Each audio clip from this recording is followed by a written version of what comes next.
Halo semuanya, kembali lagi bersama saya dan di video kali ini saya mau bahas lagi tentang Bitcoin dan untuk kedua kalinya saya gunain weekly one shot one kill di Bitcoin dan ternyata masih konsisten profit. Jadi gimana nih caranya saya bisa dua kali berturut-turut konsisten profit di Bitcoin? Pastikan teman-teman nonton videonya dari awal sampai akhir ya. Dan sebelum ke sana, seperti biasa saya mau ajak teman-teman yang belum bisa download atau belum dapat e-book gratis ini, silakan download, bisa klik link di deskripsi video, kemudian teman-teman tinggal ikutin aja langkah-langkahnya, isi nama, email, nomor handphone, lalu setelah itu teman-teman akan diarahkan ke grup Telegram eksklusif, nanti di grup Telegram itu tinggal cek pin message, teman-teman bisa download dua ebook langsung ya, belajar ICT dari nol dan ICT Mentorship 2022. Jadi nggak perlu lagi beli di apa namanya, di marketplace, apalagi di TikTok gitu ya, teman-teman bisa dapat download gratis. Oke? Dan juga buat teman-teman yang mau dapat 15 video eksklusif, live Zoom traktir kopi dan dua bonus ebook, langsung juga bisa klik linknya di deskripsi video. Dan saya ngucapin thank you banget buat teman-teman semua yang udah beli. Semoga apa yang udah di-share di 15 video eksklusif ini bisa menambah teman-teman ilmu teman-teman dan juga bisa membuat teman-teman semakin konsisten menjadi trader. Oke? Nah, belum juga yang terakhir, nanti teman-teman yang mau gabung di live Zoom traktir kopi di bulan depan ya, silakan nanti juga linknya sama ada di deskripsi video. Teman-teman nanti bisa langsung join aja, bisa share, bisa berkomunitas dengan kita semua. Oke, nanti untuk apa temanya nanti akan saya share di Tribe Traktir Kopi. Oke, jadi thank you semua juga yang udah bergabung di membership Traktir Kopi. Oke, nah sekarang kita masuk aja ke trade breakdown Bitcoin. Gimana caranya bisa konsisten profit 2 minggu berturut-turut menggunakan ICT Weekly One Shot One Kill di Bitcoin. Oke, dan seperti biasa kita akan breakdown dari time frame besar ke time frame kecil supaya semakin teman-teman itu bisa memahami narasi dari higher time frame. Oke, jadi ini adalah time frame monthly di Bitcoin kelihatan banget betul-betul bullish ya. Dan kita juga tahu bahwa kenaikan kuat ini itu datang dari rejection dari monthly fair value gap. Jadi kita tahu bahwa setiap bullish PD array itu di respect oleh Bitcoin. Jadi memang masih sangat bullish ya, at least buat saya. Dan saya ngelihat satu pola yang selalu terulang di Bitcoin nih teman-teman. Teman-teman ketika ngelihat di sini ada nggak ngelihat sesuatu yang terulang di sini? Gitu. Mungkin bisa di pause videonya sebentar, lalu teman-teman mulai cari-cari gitu ya. Nah, untuk saya sih, saya langsung pakai lipstick aja ya. Ini yang selalu terulang nih teman-teman. Double sweep. Double sweep ya, atau double perch nyebutnya. Jadi lihat ya, di sini sebelum dia naik kencang begini, dia selalu punya pola yang terulang yaitu dia suka ngelakuin double sweep. Di sini dia udah nge-sweep, oke, tapi kemudian di candle berikutnya dia nggak langsung naik. Tapi apa yang terjadi? Dia nge-sweep sekali lagi, baru setelah sweep dua kali, baru lihat kenceng banget naiknya. Oke, jadi dia seperti memastikan bahwa semua liquidity di area bawah ini bersih dulu sebelum dia melakukan ekspansi ke atas. Dan di sini itu juga sebenarnya kan terulang lagi konsep yang sama. Double sweep-nya terjadi. Teman-teman bisa lihat nggak? Ini saya langsung pakai lipstiknya aja nih, lihat nih. Di sini dia nge-sweep sekali, oke. Kemudian di sini dia nge-sweep lagi. Dan setelah dia nge-sweep kedua kali, baru dia naik kencang di sini. Jadi ini bisa jadi ya, ini kan saya juga baru nih masuk ke Bitcoin karena saya baru nyoba-nyoba juga karena baru apa kerjasama dengan broker XM. Nah, jadi siapa tahu bisa jadi mungkin sepertinya memang gayanya Bitcoin seperti ini. Tapi saya butuh waktu lebih banyak lagi untuk forward test untuk bisa memastikan apakah ini betul-betul pola yang valid terjadi di Bitcoin. Oke, yang udah sering apa trade di Bitcoin, boleh dong bagi-bagi ilmunya, boleh share juga di kolom komentar. Oke, dari monthly dan juga untuk next draw on liquidity-nya ya di monthly itu paling jelas definitely kelihatan banget. Pertama kita bisa apa targetin di sini. Lalu nanti yang terakhir adalah dia akan bikin rekor baru lagi ya. Jadi kalau buat saya pribadi, selama dia mampu untuk bertahan di atas monthly fair value gap, terutama kalau closing candle nanti itu ada di atas konsekuen encroachment monthly fair value gap ini, saya optimis ya, Bitcoin masih akan strong bullish untuk ke depannya. Mungkin dia akan bisa bikin ATH lagi. But we'll see, karena Bitcoin itu sangat fluktuatif banget ya teman-teman.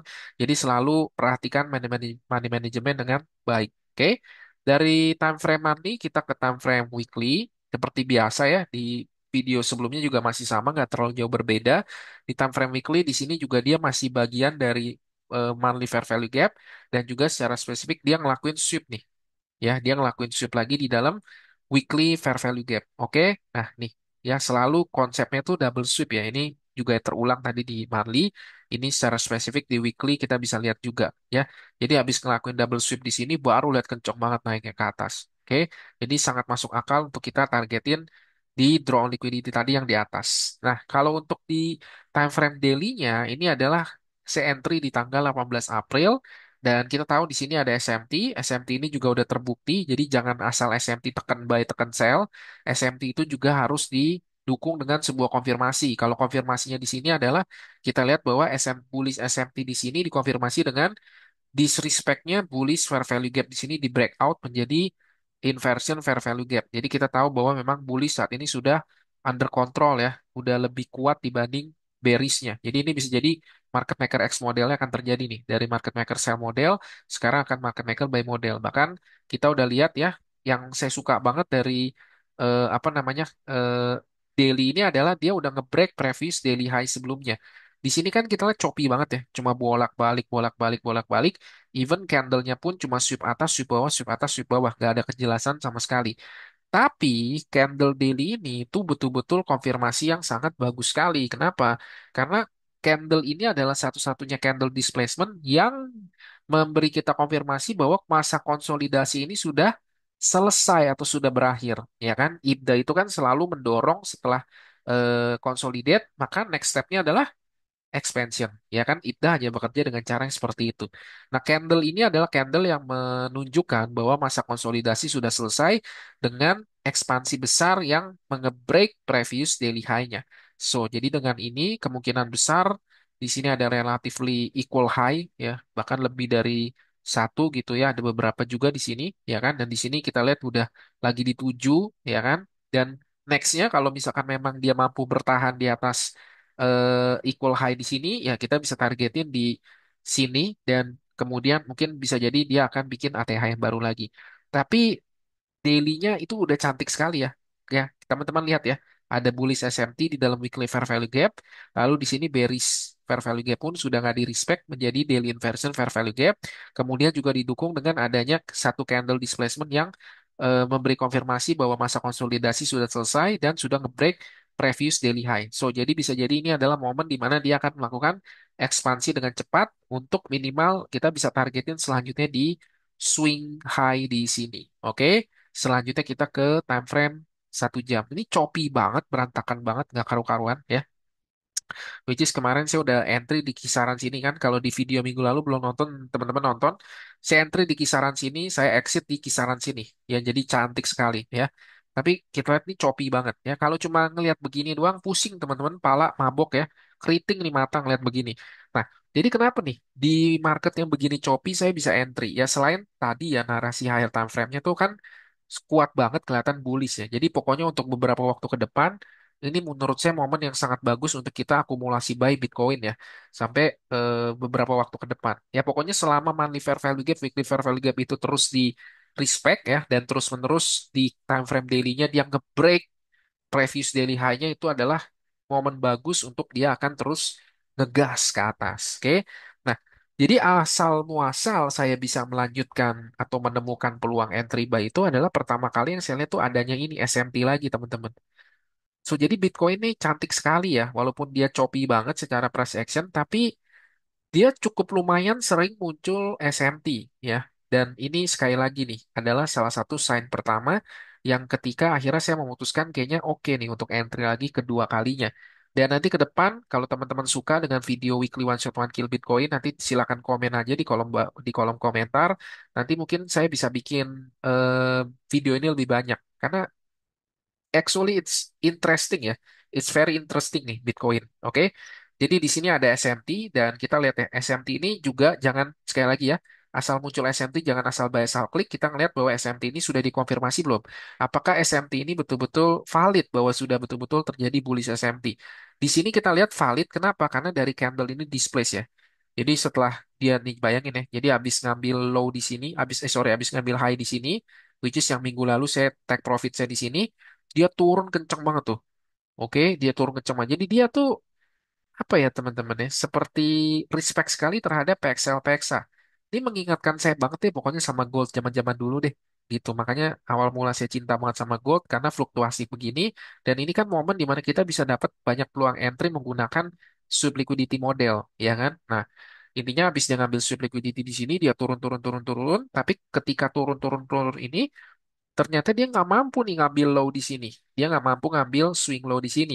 Ternyata begitu dicek dengan Ethereum, betul. Ternyata di sini ada bullish SMT dan juga sudah dikonfirmasi di sini dia sideways sedikit, kemudian dia displace lagi ke atas dan dia ngelakuin market structure shift di sini, betul?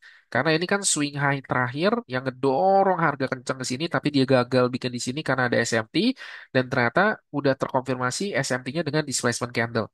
Jadi kita lihat bahwa market maker sell model ini udah selesai dan dimulainya sekarang market maker buy model. Oke, jadi target kita adalah di sini ya. Secara specifically saya incar ini. Walaupun nanti saya cerita ini sebenarnya dia hit sih kena ya. Cuman actual eh, trade saya cuma kena BEP. Oke, but at least saya udah mulai kenal karakternya bahwa dia respect sekali terhadap PXL PXA. Dia punya pola yang suka ngelakuin double sweep dan juga SMT itu lumayan sering muncul di Bitcoin. So it's very interesting ya. It's very very very interesting. Dan terutama dia volatile ya. Pergerakannya itu asik teman-teman. Dibanding Forex, aduh saya males banget sama Forex. Bitcoin ini oke banget sih buat saya untuk saat ini. Oke. Nah, dan kita lihat ya bahwa time frame alignment-nya di sini sudah berjalan. Tadi kita udah ngeliat ya dari monthly dia udah jelas banget ya, definitely it's bullish. Kemudian weekly itu juga bullish, teman-teman tahu ya. Daily juga bullish. Kenapa daily bullish? Karena tadi previous daily high-nya sudah di break. H1-nya pun juga sudah align, sudah selaras. Yaitu apa? H1-nya pun sudah bullish. Ditandai dengan apa? Satu, adanya SMT divergent di sini, bullish SMT. Kedua, adanya market structure shift di sini bahwa market maker sell model ini sudah selesai dan sekarang permulaan dimulainya market maker buy model. Ketika time frame alignment sudah terjadi seperti ini dari time frame gede ke time frame kecil, entry akan jadi sangat mudah. Oke, jadi ini pentingnya kita tahu dulu tentang narasi di higher time frame dan juga kita tahu apa yang terjadi di lower time frame. Kita hanya entry di lower time frame ketika lower time frame-nya juga sudah selaras dengan kakak-kakaknya. Jadi kalau misalkan H1-nya belum ada market structure shift, walaupun di monthly bullish, weekly bullish, daily bullish, ya kita belum bisa nemuin entry. Kita mau segala sesuatunya tuh everything is going align, ya selaras satu sama lain. Dari time frame besarnya bullish, lalu ke time frame kecilnya pun bullish, dengan ditandai adanya bullish SMT dan market structure. Ketika ini terjadi, ini adalah tanda bahwa memang si time frame 1 jam ini sudah berubah jadi bullish dan kita siap untuk nemuin peluang entry. Nah, buat teman-teman tuh yang kemarin nanya, Bang, Silver Bullet di Bitcoin berfungsi nggak? Bang, Killzone berfungsi nggak? Teman-teman nanti ya pelan-pelan ya. Saya mau nyoba dari time frame gede dulu nih. Jangan langsung time frame kecil dulu gitu. Ini aja saya belum nemuin secara spesifik sebenarnya dia tuh respectnya sama PDRE apa sih. Saya belum nemuin banget ya teman-teman ya. Bit kalau fair value gap ya oke gitu. Tapi kayaknya saya ngerasa bahwa ada something yang lain gitu. Jadi saya juga masih explore banyak di Bitcoin. Sebenarnya dia tuh respectnya sama PDRE apa. Satu-satu lah. Nanti kalau misalnya weekly one shot one kilo udah ketemu, nanti mungkin bisa turun lagi ke Silver Bullet atau bahkan di Killzone untuk ngetes sebenarnya Killzone itu kalau di Silver Bullet tuh beneran ngefek apa enggak gitu ya. Nah, jadi teman-teman kalau suka dengan video ini tolong supportnya, kasih like, kasih share juga ke teman-teman lain yang suka dengan kripto dan juga tinggalin di kolom komentar kalian. Oke, thank you ya teman-teman dukungannya. Nah, jadi intinya begitu ya. Ketika semuanya udah align, saatnya untuk menemukan peluang entry. Oke. Nah, kita lanjut. Jadi setelah ada market structure shift ya, teman-teman yang udah nonton playlist ICT dari nol nih udah apal banget guys saya. Salah satu apa namanya? PD array favorit saya kan order block. Ya itu udah mendarah daging lah gitu ya. Saya hampir nggak pernah pakai PD array lain selain order block, oke. Dan sebenarnya di sini udah ini ya. Jadi begitu di sini dia display ke atas, ya kan. Kemudian dia retest lagi ke bawah, dia masuk ke order block, walaupun ini agak dalam ya, teman-teman ya. Kita lihat dia masuknya agak dalam, ya walaupun emang agak reject ke atas, tapi ini cukup dalam. Jadi kalau yang suka naruh stop loss kecil-kecil udah pasti habis nih sama Bitcoin. Ya, dia nggak bisa nih terlalu mepet-mepet untuk taruh stop loss. Ini masih harus banyak waktu ke depan untuk explore lagi untuk cari tahu karakter dia kayak apa. Oke, tapi at least kita lihat ya bahwa dia respect. Nah, karena saya baru nengokin Bitcoin itu di hari ini, di hari Selasa ini ketika terjadinya market structure, Nah, terus saya juga belum sempat entry di ketika ini terjadi, jadi saya memanfaatkan continuation-nya di hari esoknya. Nah, jadi yang paling sederhana adalah, so kita tahu ya, harga saat ini datang dari order block dan dia respect terhadap order block walaupun saya nggak terlalu suka dia masuknya sampai begini dalam nih. Oke, tapi at least kita tahu bahwa dia respect terhadap order block ini. So, jadi di hari tempat di mana saya entry, saya fokus tetap hanya untuk mencari entry buy. Jadi karena dia masih respect, sisanya gampang. Yang pertama adalah saya pasti menemukan atau mencari premium dan diskon ya. Sebagai smart money trader, salah satu prinsip dasar kita adalah kita nge-buy di area diskon dan kita nge-sell di premium. Itu yang bikin kita smart trader. Betul kan? Karena hanya orang pintar. Namanya orang pintar ya pasti dia sell di harga tinggi dan buy di harga murah, ya kan? Ya kalau dia nggak ngelakuin itu ya dia nggak bisa dibilang pintar. Oke? Jadi buat saya itu adalah suatu kewajiban. Tapi it's my own preference ya. Ini adalah my own style trading. Mungkin setiap orang beda-beda gaya tradingnya. Tapi buat saya pribadi itu udah jadi style trading saya. So, jadi pertama kita lihat pertanyaannya kenapa pakai swing low ini? Kenapa nggak pakai swing low ini? Karena kita lihat ya, ini saya suka banget nih. Gayanya Bitcoin keluar lagi nih. Teman-teman nemu nggak di sini apa nih? Dia nge-sweep lagi di sini, ya. Jadi ini kita lihat ya. Ini Asia low-nya di sweep, kemudian dia naik. Kemudian New York-nya nge-sweep low-nya di London lagi. Ya, double sweep-nya kejadian lagi nih. Ini Asia low di sweep sekali, London di sweep lagi. Baru dia naik kenceng di sini. Oke, mungkinkah ini karakteristiknya Bitcoin ya kita perlu cari tahu lebih panjang lagi sih. Nggak cukup hanya dua data begini. Oke, but at least ini udah jadi good sign lah. Jadi ini adalah swing low terakhir yang ngedorong harga kenceng ke atas, dan ini adalah swing high terakhir tempat dia berhenti dan dia turun ke bawah. Jadi kalau begitu saya tarik nih antara swing low ini ke swing high ini, maka saya tahu bahwa di sini itu adalah area OTI-nya ya, area optimal trade entry-nya. Dan kita juga lihat di sini kan dia nge-sweep lagi nih, ya kan, dua konsekutif bearish candle ini kan nge-sweep lagi sini. Kemudian dia reject. Maka dua konsekutif candle bearish ini harusnya jadi order block. Jadi di dalam order block. Tapi karena order blocknya terlalu besar, nangkep ya ukurannya gede banget nih. Dari high sini ke sini kan gede banget ya. Nah, jadi saya pengen entry di order block, tapi karena gede banget, jadi saya combine dengan OTI. Ya, jadi saya pikir ya udahlah, kalau misalkan dapet ya udah, kalau nggak dapet ya udah. Jadi saya limit di OTI-nya percis nih di 84.410 sebenarnya saya entry-nya. Tambahin spread sedikit. Oke. Tapi PD array yang saya pakai adalah order block. Jadi teman-teman tuh jangan salah ya pakai OTI gitu. Jadi jangan mendewakan atau mengidolakan angka OTI-nya. OTI itu cuma angka teman-teman ya. OTI itu tuh cuma memberikan konsep premium dan diskon. Tetap untuk entry itu kita pakai PD array bukan pakai angka 62. Ngerti nggak sih? Ya. 62 itu kan menyatakan bahwa kalau memang di area itu ada PD array diskon yang selaras, maka itu harusnya menjadi PD array yang bisa jadi sebuah strong support untuk kita ambil posisi buy. Jadi kan sebenarnya itu pesan dari OTI, bukan mendewakan angka 62-nya. Oke. Jadi kalau ditanya saya entry di mana, saya entry di order block ini. Nangkep ya? Saya entry di order block ini. Tapi karena ini lebar banget dan saya nggak mau stop loss-nya terlalu lebar atau risk reward-nya nggak terlalu gede, ya udah jadi karena ini gede banget saya combine sama OTI. Oke. Dan saya eh, entry ya udah cuek aja langsung limit aja di sini mau kejemput enggak kejemput ya udah gitu. Dan ternyata kejemput dong ya. Dan di sini entry-nya lumayan bagus gitu ya. Jadi ini ya cara saya untuk nemuin peluang entry di H1 menggunakan weekly one shot one kill. Nah, jadi ini adalah entry saya. Jadi sebenarnya saya pasang dua posisi, dua-duanya pasang di OTI, tapi exitnya yang saya bedain ya, teman-teman udah tahu ya. Always take partial, teman-teman. Pay yourself first, oke? Jadi jangan terlalu optimis gitu, oke? Yang paling jelas ya, paling jelas banget jelas di sini ada relatively equal high ya. Dan ini kan juga jadi previous daily high. Jadi normal banget kalau kita at least kita take partial dulu di sini. Baru next targetnya itu adalah buat saya pribadi di sini ya.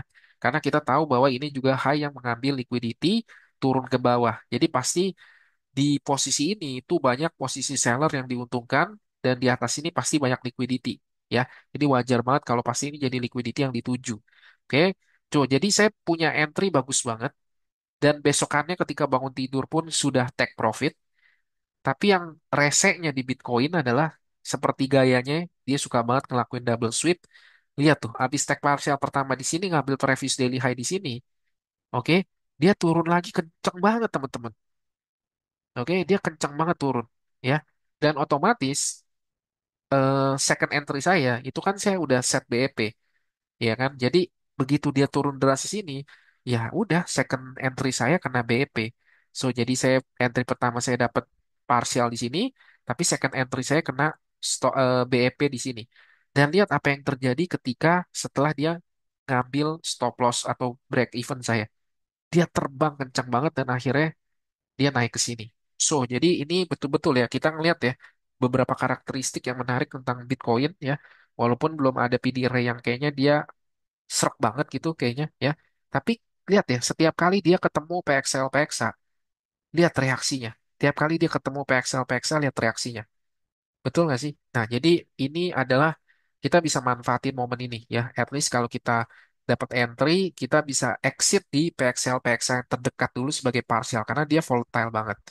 Gitu. Jadi ya kurang lebih begitu doang teman-teman untuk di weekly one shot one kill Bitcoin saya yang ke minggu kedua ini. Dan saya semakin mengerti konsep Bitcoin. Nah, di sini lihat ya, dia nge-sweep di sini, kemudian dia nge-sweep lagi, kemudian dia naik lagi. Kemudian dia nge-sweep lagi di sini dan relatively equal high, kemudian dia drop lagi, baru dia naik lagi setelah ngambil liquidity di sini. So jadi dia seperti vampire yang haus darah ya. Dia tuh sangat haus liquidity gitu. Ya, jadi menarik sekali konsep Bitcoin. Ya, jadi gitu aja teman-teman untuk video kali ini di Weekly One Shot One Kill Bitcoin. Kalau teman-teman suka video ini, nanti silahkan tinggalkan kolom komentar. Mungkin saya bisa explore lebih banyak lagi tentang kripto gitu ya, terutama tentang Bitcoin. Tapi kalau ada usul juga tentang koin-koin lain yang kayaknya menarik, walaupun saya nggak tertarik sih di luar Bitcoin, buat saya Bitcoin is one of the best dan saya belum nemuin the second bestnya. Tapi kalau teman-teman ada rekomendasi, silahkan komen aja di kolom komentar. Jadi first partialnya dapat 1,7 dan actual TP-nya bisa dapat 3,1 dan ini ternyata saya nggak dapat. Ya gitu. Jadi kurang lebih begitu teman-teman. Thank you udah nonton ya dan kita ketemu lagi nanti di live Zoom Traktir Kopi selanjutnya. Jangan lupa untuk like dan share video ini. Thank you semuanya. Saya doakan semakin konsisten, semakin profit ke depannya. Happy cuan semuanya dan bye-bye.